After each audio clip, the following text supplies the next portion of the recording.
साथियों, आप सभी को नमस्कार। एक नई सच्ची कहानी के साथ मैं आपके समक्ष प्रस्तुत हूँ और आप देखना शुरू कर चुके हैं देवेंद्र फिजियो सफर। दोस्तों, कहते हैं कि प्यार बड़ा ही अजीब चीज़ होती है। जो भी इस स्वाद को चख लेता है या उसके चंगुल में फंस जाता है तो वो परेशान रहता है और कभी कभार ऐसे निर्णय ले लेता है कि वो सदैव ज़िंदगी भर पछताता है और उस अंजाम को कभी भी वो सोचता नहीं है। एक कहानी भी कुछ ऐसी है। कहानी है गोरखपुर कैंट थाने में एक कॉल आती है कि आप जंगल की तरफ जल्दी आ जाइए, जंगल में एक लाश पड़ी हुई है। पुलिस जब जंगल की ओर जाती है, क्योंकि रात हो रखी थी, रात के अंधेरे में टार्च से लाश को ढूंढा जाता है, तब लाश मिलती है। जब लाश मिलती है तो पुलिस के होश उड़ जाते हैं। एक्चुअल में जो लाश थी वो 100 क्षत था और उसका जो फेस था जिससे वो ये पहचान ना की जा सके कि ये 100 किसका है, इस प्रकार से उसके मुंह को कुचला हुआ था। पुलिस क्या करती है, बॉडी को अपने कब्जे में ले लेती है। उसके पास पर्स, चप्पल और उसके कपड़े बिल्कुल सुरक्षित थे। वो कपड़े और पास में ताबीज़ पड़ा था, उन सबको अपने कस्टडी में ले लेती है और इस शव को पोस्टमार्टम के लिए भेज देती है। खबर, क्योंकि पास में इंजीनियरिंग कॉलेज था तो पुलिस आसपास चेक करती है। इंजीनियरिंग कॉलेज में पता करती है कि वहाँ कुछ गड़बड़ी तो नहीं। तो क्योंकि जंगल में लाश मिली, हो सकता है वो इंजीनियरिंग कॉलेज के किसी भी स्टूडेंट्स की हो। जब इंजीनियरिंग कॉलेज में पता किया जाता है तो ऐसा वहाँ कोई ना तो कोई गायब था, ना कोई गड़बड़ी थी, ना ही कोई गुमशुदगी का कोई मामला था। तो पुलिस क्या करती है, पुलिस तलाश करना शुरू कर देती है। 2 दिन के बाद पता लगता है कि 3 दिन पहले एक गुमशुदगी की रिपोर्ट दर्ज कराई गई थी। अब पुलिस को एक क्लू मिल जाता है। जो गुमशुदगी की रिपोर्ट दर्ज कराई गई थी उसमें क्या था, शिखा दुबे जिसकी उम्र 24 साल है, डिटेल पर्स, चप्पल, कपड़े, ताबीज़ इसी कलर का, ये सब डिटेल में लिखवाया जाता है। आमतौर पे यही होता है कि जो भी गुमशुदगी की रिपोर्ट दर्ज कराता है तो उस मतलब रंग कैसा था, कि दिक्कत कहाँ थी, कैसे कपड़े पहन रखे थे और क्या क्या पहन रखा था, कैसे कलर के पहन रखे थे, ये सब चीज़ें थी। जब पुलिस मैच करती है तो सेम वही था, चप्पल भी वही थे, कपड़े भी वही थे, ताबीज़ भी वही था। अब पुलिस को लगता है कि ये जो डेड बॉडी है ये शिखा दुबे की ही है। अब शिखा दुबे की हत्या कौन करेगा? अब ये मामला, क्योंकि एक लड़की जो 24 साल से 3 साल से 24 साल की 3 दिन से गायब थी, उसकी हत्या करने वाला आखिर कौन हो सकता है? तो आसपास पता किया जाता है।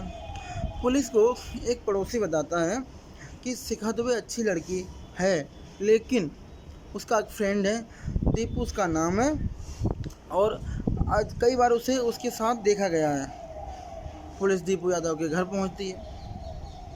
तो जब दीपू यादव के घर पुलिस पहुंचती है तो दीपू यादव वहां नहीं होता है और घर वाले बताते हैं कि वो दीपू यादव भी 2 दिन से गायब है।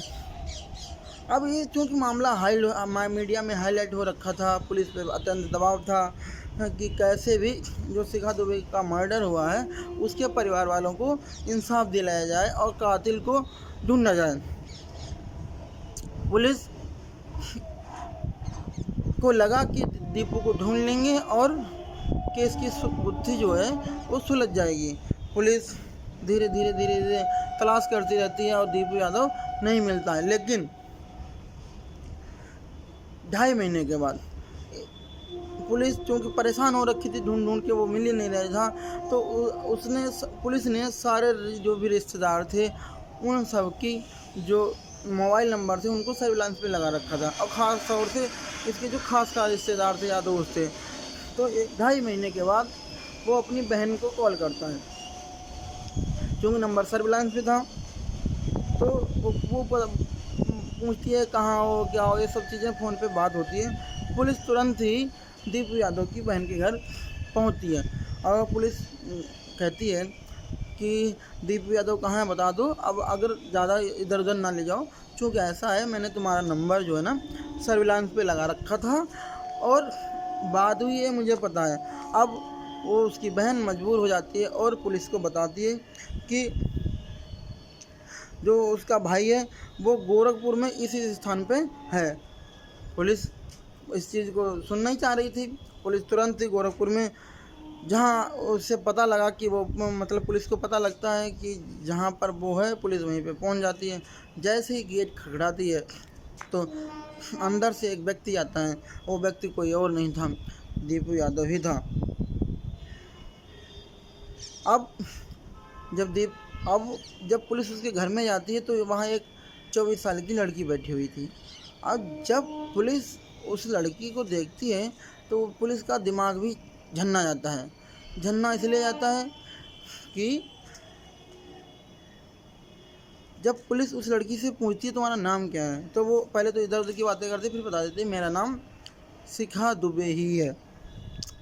जब पुलिस ये सुनती है कि उसका नाम शिखा दुबे है तो पुलिस बिल्कुल भौचक्की हो जाती है और कहती है कि फिर आखिर शिखा दुबे यहाँ है तो मरने वाला व्यक्ति कहाँ है। और जब पुलिस उस लड़की से पूछताछ करती है, वो मतलब जो शिखा से पूछताछ करती है तो शिखा पुलिस को बताती है कि दरअसल वो दीपू से बहुत प्यार करती थी, उससे शादी करना चाहती थी, लेकिन परिवार वाले जाति बंधन के वजह से शादी करने के लिए तैयार नहीं थे। तो उसने एक आइडिया लगाया। वो आइडिया क्या था कि दोनों भागकर शादी कर लेंगे, परिवार फिर खोजबीन करेगा, जब खोजबीन करेगा कहीं कहीं मिल जाएंगे। तो उन्होंने प्लान किया कि कुछ ऐसा किया जाए कि शिखा के मरने का जो है वो मैसेज जाए, मतलब परिवार वाले समझें कि शिखा मर गई और हम मतलब शिखा और दीपू दोनों प्यार से रह सकें।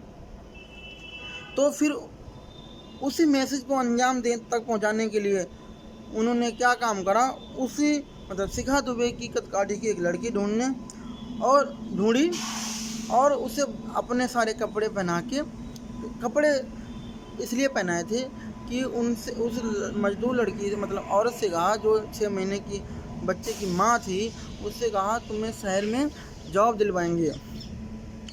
तो वो बेचारी जो गरीब थी तो तैयार हो जाती है, उनसे उसमें फंस जाती है।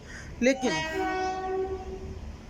फिर ये कपड़े जब उसे पहनाते हैं, पर्स टांगते हैं, तो कहती है ये सब तुम्हारे साथ आखिर क्यों हो रहा है, ऐसा क्यों कर रहे हो तुम लोग। तो वो मतलब शिखा कहती है कि दरअसल शहर में जाएंगे तो तुम्हारे पास अच्छे कपड़े होने चाहिए, पर्स होनी चाहिए, तुम्हें जॉब अच्छी जब भी मिलेगी, सैलरी अच्छी जब भी मिलेगी जब तुम लोगों को अट्रैक्ट करोगे। और अट्रैक्ट करने के लिए अच्छे से कपड़े होने चाहिए, पर्स होनी चाहिए, अच्छी चप्पल होनी चाहिए, ये अच्छी अच्छी चीज़ें होनी चाहिए। तो तुम क्यों ना मेरे कपड़े पहन लो। उस लेडी को भी ये समझ में आ जाता कि हाँ ये सही है कि हम इसके कपड़े पहन लेंगे तो शायद अच्छी जॉब और अच्छी सैलरी ये सब मिल जाएगा। तो वो जैसे वो कपड़े पहनती हैं और जंगल के रास्ते, इसका एक दोस्त भी होता है, कार से शहर की ओर चलते हैं। जैसे जंगल में पहुंचते हैं उस लेडी का ये लोग गला दबाकर मार देते हैं। गला दबाकर जब मार देते हैं और फिर जो पहचान बिगाड़नी थी, पहचान ये देनी थी कि शिखा दुबे मर गई, तो उसका मुंह भी कुचलकर, मुंह ऐसा कुचलते हैं कि ये पहचान में न है कि ये शिखा दुबे का जो मुंह है या और किसी का। फिर क्या होता है, अब वो बेचारी मर जाती है। उस लेडी को ये लोग जंगल में छोड़ देते हैं। जंगल में छोड़ने के बाद में पुलिस आती है। जब पुलिस वहाँ पहुँचती है तो अब ये लोग जो प्लान किए थे कि मतलब ये सब होना नहीं कि हम तक पुलिस पहुँचेगी नहीं, वो प्लानिंग इनकी फेल हो जाती है। और धीरे धीरे जब प्लानिंग फेल होती है तो प्लानिंग की फेल होने की वजह यही थी कि अगर दीपू शायद थोड़े दिन गायब ना होता तो ये सब चीज़ें ना होती। क्योंकि दीपू भी गायब था तो पुलिस को सीधे सीधे दीपू पे शक गया। पुलिस कार्रवाई करने की कोशिश कर रही थी, लेकिन तब तक कि ये सब हो ही जाता है, सारे पकड़ में आते हैं। ये जो कहानी है वो 11 जून 2011 की है। पुलिस शिखा और उसके प्रेमी दीपू को दोनों को जेल भेज देती है। फिलहाल ये मामला अभी कोर्ट में है और इस पे फैसला आना बाकी है। आपको कहानी कैसी लगी ये हमें कमेंट बॉक्स में ज़रूर बताएं। ज़्यादा से ज़्यादा लोगों तक पहुँचाएं। लाइक करें, शेयर करें, कमेंट करें। धन्यवाद। शुभ रात्रि।